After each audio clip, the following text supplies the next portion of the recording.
Hi friends welcome back to मिन blog. आज के देखুন এখানে ফাইনালি জন্মাষ্টমীর ব্লগ ভিডিও নিয়ে চলে এসেছি। আর এই যে এখানে ডাল বানিয়ে নিলাম, এখানে ঠাকুরের প্রসাদ বানাচ্ছি।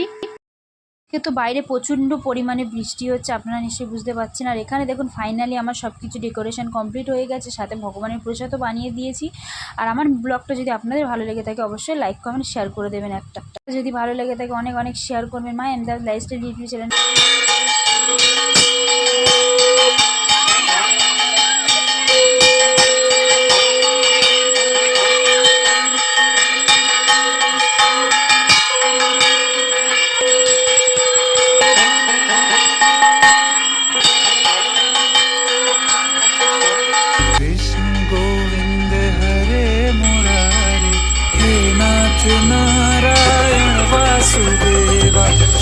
পর্যন্ত ভিডিওটা ভালো লাগলে অবশ্যই লাইক কমেন্ট শেয়ার করুন। এখানে সব কিছু কমপ্লিট হয়ে গিয়েছে, সবাইকে প্রসাদ বিতরণ করে দিয়েছে। আজকে এই পর্যন্তই, বাই।